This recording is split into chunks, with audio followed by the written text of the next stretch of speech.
Hi all, welcome back to my channel. അപ്പോൾ ഇന്നൊരു study vlog എടുക്കാമെന്ന് വിചാരിച്ചു. എനിക്ക് പൊതുവേ അങ്ങനെ സ്റ്റഡി വ്ളോഗ് എടുക്കാൻ ടൈം കിട്ടാറില്ല. എപ്പോഴെങ്കിലും കുറച്ച് ടൈം കിട്ടുമ്പോഴാണ് പഠിക്കുന്നത്. അപ്പോൾ അതുകൊണ്ട് കറക്റ്റായിട്ട് ഇങ്ങനെ ഫോണൊക്കെ എടുത്ത് വെച്ച് വ്ളോഗ് എടുക്കാൻ പറ്റാറില്ല. അപ്പോൾ ഇന്ന് ഒരു സ്റ്റഡി വ്ളോഗ് എടുക്കാമെന്ന് വിചാരിച്ചു. അപ്പോൾ എനിക്ക് പെർഫെക്റ്റായിട്ടുള്ളൊരു റൊട്ടീൻ ഇല്ല. കുഞ്ഞുള്ളതുകൊണ്ട് തന്നെ എനിക്ക് കിട്ടുന്ന ടൈമിനാണ് പഠിക്കാറ്. അതുകൊണ്ട് ഒരു ദിവസം ഇത്ര മണിക്കൂർ അല്ലെങ്കിൽ എല്ലാ ദിവസവും ഇന്ന സമയത്ത് പഠിക്കുക അതൊന്നും നടക്കില്ല. എപ്പോഴെങ്കിലും കിട്ടുന്ന സമയത്ത് കിട്ടുന്ന സ്ഥലം അങ്ങനെയാണ് പഠിക്കുന്നത്. കിട്ടുന്ന സോഴ്സുകൾ വെച്ച് എന്തെങ്കിലും അങ്ങ് പഠിക്കുക. അതിന് മുമ്പൊക്കെ കറക്റ്റ് റൊട്ടീനൊക്കെ വെച്ച് പഠിക്കാൻ നോക്കിയിട്ടുണ്ട്. പക്ഷെ അപ്പോഴൊന്നും എനിക്കങ്ങോട്ട് ഒരു ദിവസം കറക്റ്റായിട്ട് പഠിക്കാൻ പറ്റും, അടുത്ത ദിവസം പറ്റില്ല. പിന്നീടാണ് ഞാൻ മനസ്സിലാക്കിയത് കൊച്ചുള്ള സ്ഥിതിക്ക് അതൊന്നും നടക്കണ കാര്യമല്ല. അപ്പോൾ അതുകൊണ്ട് നമുക്ക് കിട്ടുന്ന സമയം മാക്സിമം യൂട്ടിലൈസ് ചെയ്ത് പഠിക്കുക എന്നുള്ള ഒരു ആശയത്തിലോട്ട് ഇപ്പോഴാണ് എത്തിയത്. അപ്പോൾ ഞാൻ ഇതിപ്പോൾ ഒരു ഡേ ടൈമിലെടുത്ത വീഡിയോ ആണ്. മോള് രാവിലെ കുറച്ച് സമയം ഉറങ്ങും. അപ്പം ആ സമയത്ത് രാവിലെ വളരെ കുറച്ച് സമയം ഉറങ്ങും. ഒരു മണിക്കൂർ തികച്ച് ഉറങ്ങില്ല. കാരണം നൈറ്റ് അവൾ കംപ്ലീറ്റ് ആയിട്ട് ഉറങ്ങും. രാത്രി 7 മണിക്ക് 8 മണിക്ക് ഉറങ്ങിക്കഴിഞ്ഞാൽ രാവിലെ വരെ അവൾ ഉറങ്ങും. അപ്പോൾ ആ സമയത്താണ് ഞാൻ കൂടുതൽ പഠിക്കുന്നത്. അപ്പോൾ എനിക്ക് വീഡിയോ ഒന്നും എടുക്കാൻ പറ്റില്ല. ലൈറ്റിൻ്റെ പ്രശ്നവും അങ്ങനെയൊക്കെ ഉള്ളത് കാരണം വീഡിയോ എടുക്കാൻ കുറച്ച് ബുദ്ധിമുട്ടാണ്. അപ്പോൾ ഞാൻ പകലാണ് ഈ വീഡിയോ എടുത്തേക്കുന്നത്. അതൊരു അരമണിക്കൂറോ 3/4 മണിക്കൂറോ എന്തോ മാത്രമേ കിട്ടിയിട്ടുള്ളൂ. അവളെ തൊട്ടിലിൽ കിടത്തിയിട്ട് അവിടെ നിന്ന് പഠിക്കുവാണ്. ഞാൻ നിന്നാണ് പഠിക്കുന്നത്.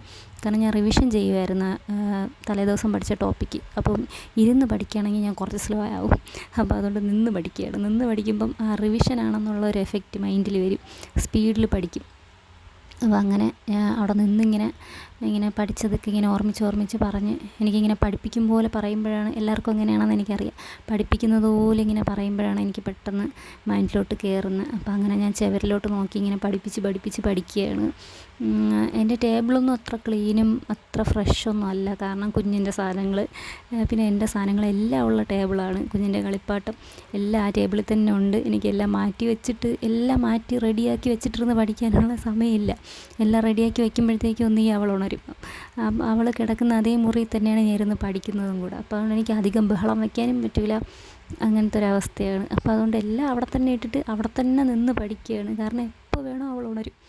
അവൾ ഉണരണതിനിടയ്ക്ക് പറ്റുന്നത്രേ പഠിച്ച് തീർക്കണം. കാരണം റിവിഷൻ ചെയ്ത് തീർത്തില്ല എന്നുണ്ടെങ്കിൽ പിന്നെ അടുത്തൊരു സമയം കിട്ടുമ്പോൾ പിന്നെയും റിവിഷൻ ചെയ്യേണ്ടി വരും.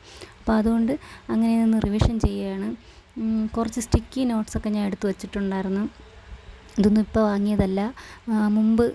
മുമ്പൊക്കെ പഠിക്കുന്ന സമയത്ത്, ഡിഗ്രിയിലേക്ക് പഠിക്കുന്ന സമയത്തൊക്കെ സ്റ്റിക്കി, പിന്നെ LLBക്ക് പഠിച്ച സമയത്ത് അപ്പോഴൊക്കെ കുറച്ച് സ്റ്റിക്കി നോട്ട്സൊക്കെ വാങ്ങിച്ച് വെച്ചിട്ടുണ്ടായിരുന്നു പഠിക്കാൻ വേണ്ടിയിട്ട്.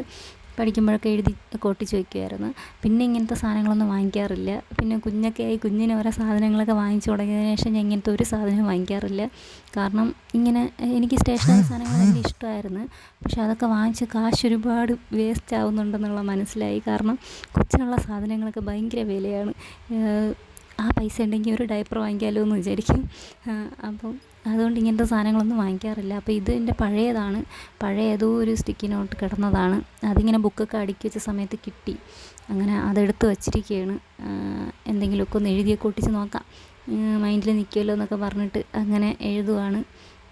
റിവിഷൻ ചെയ്തപ്പോൾ ഇമ്പോർട്ടൻ്റായിട്ട് തോന്നിയ ഏതൊക്കെ ടോപ്പിക്കുകൾ ഞാനിങ്ങനെ എഴുതി ചുവരിലൊക്കെ ഒട്ടിച്ച് വെച്ചു. അത് കുറച്ച് എഫക്റ്റീവ് ആണെന്ന് എനിക്ക് തോന്നിയിട്ടുണ്ട്. മുമ്പൊക്കെ ഇതുപോലെ പഠിക്കുമ്പം എഴുതി ഒട്ടിച്ച് വയ്ക്കുമ്പോൾ അതങ്ങനെ നമ്മൾ വായിച്ച് നോക്കിയില്ലെങ്കിലും അങ്ങോട്ടും ഇങ്ങോട്ടും പോകുമ്പോഴെങ്കിലും കാണുമല്ലോ. അപ്പോൾ അത് നമുക്കിങ്ങനെ മനസ്സിൽ കിടക്കും. അപ്പോൾ അങ്ങനെ ഞാൻ എന്തൊക്കെയോ പ്രോസസ്സുകളാണെന്ന് തോന്നുന്നു എഴുതി വയ്ക്കുവാണ്. പിന്നെ ടേബിളിൻ്റെ അവിടെ കുറച്ച് ഹൈറ്റ് ഉള്ളതുകൊണ്ട് ധൈര്യമായിട്ട് ഒട്ടിച്ച് വയ്ക്കുന്നു. ഇല്ലെങ്കിൽ കൊച്ചു വന്നെടുക്കും. അവൾക്കിപ്പോൾ 1 വയസ്സ് കഴിഞ്ഞ്. അപ്പം എല്ലാമൊക്കെ പോയി എന്തെങ്കിലുമൊക്കെ കണ്ടു കഴിഞ്ഞാൽ വലിച്ചെടുക്കുന്ന പരുവമാണ്.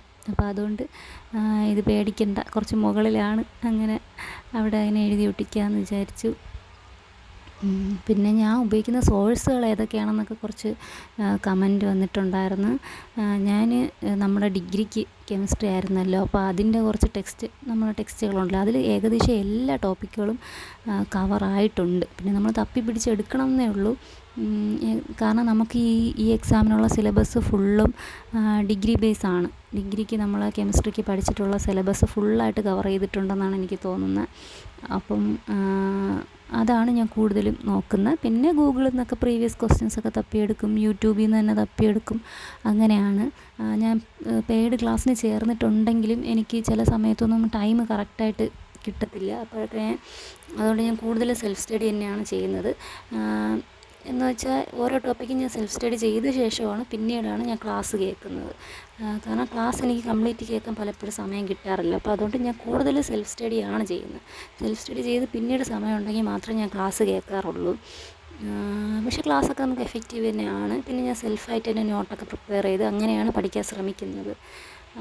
അതാണ് ഒരു വിധത്തിൽ നല്ലതെന്ന് തോന്നുന്നത്. കാരണം ഇതിനു മുമ്പ് ഞാൻ ക്ലാസ്സിനൊക്കെ ഇരുന്ന് പഠിച്ചിട്ടുണ്ട്, ഇതിനു മുമ്പ് വേറെ എക്സാംസിനൊക്കെ. പക്ഷേ എനിക്കതൊന്നും അത്ര എഫക്റ്റീവായി തോന്നിയില്ല. കാരണം ക്ലാസ്സൊക്കെ അടിപൊളിയായിരിക്കും, നല്ലതായിരിക്കും. പക്ഷേ എന്തോ നമ്മളെ ടൈമും നമ്മൾ സെൽഫ് സ്റ്റഡി ചെയ്യുന്നതുമാണ് ഏറ്റവും ഇമ്പോർട്ടൻ്റ് എന്ന് എനിക്ക് തോന്നി. ഇതൊക്കെ ഞാൻ കുറച്ച് എഴുതി ഒട്ടിച്ചതാണ്. റിവിഷൻ ചെയ്ത സമയത്ത് എനിക്ക് ഇമ്പോർട്ടൻ്റായിട്ട് തോന്നിയ കുറച്ച് കാര്യങ്ങളൊക്കെ ഞാൻ എഴുതി ഒട്ടിക്കുകയാണ്. അപ്പോൾ ഈ സ്റ്റിക്കി നോട്ട് ഒട്ടിച്ച സമയത്ത് ഞാൻ വിചാരിച്ചു 1-2 കൂടി വാങ്ങി വെക്കണം എന്ന് വിചാരിക്കുന്നുണ്ട്. കാരണം കളർഫുള്ളാണല്ലോ. നമ്മൾ വീഡിയോസിൽ ഷോർട്സിലൊക്കെ കാണാറില്ലേ, പഠിക്കുന്ന കുട്ടികളിങ്ങനെ എഴുതി, ഈ UPSCക്കൊക്കെ പ്രിപ്പയർ ചെയ്യുന്ന കുട്ടികളിങ്ങനെ എഴുതി ഒട്ടിച്ച് വയ്ക്കുന്നത് കാണുമ്പോൾ തന്നെ ഒരു സുഖമല്ലേ.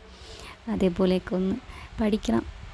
അങ്ങനെയൊന്നും ചെയ്തതുകൊണ്ട് മാത്രമൊന്നും കാര്യമില്ല, നമ്മൾ മനസ്സിരുത്തി പഠിക്കുക തന്നെ വേണം. അങ്ങനെ സ്റ്റിക്കി നോട്ട്സിലൊക്കെ കുറച്ച് സീസർ സാൾട്ടിൻ്റെ പ്രിപ്പറേഷനാണ്, എഴുതി ഒട്ടിക്കുവാണ്. അങ്ങനെ പഠിച്ചുകൊണ്ടിരുന്നപ്പോഴേക്കും മോൾ ഉണർന്നു. ഒരു അരമണിക്കൂർ പോലും പഠിച്ചില്ല. അപ്പോൾ ഇതിനിടയ്ക്കൊക്കെ ഞാൻ വീഡിയോ കട്ടാക്കി. കാരണം ഞാൻ ഫോണിലാണല്ലോ നോക്കുന്നത്. ഫോണിൽ നോക്കിയിട്ടാണ് പഠിക്കുകയും കൂടെ ചെയ്യുന്നത്.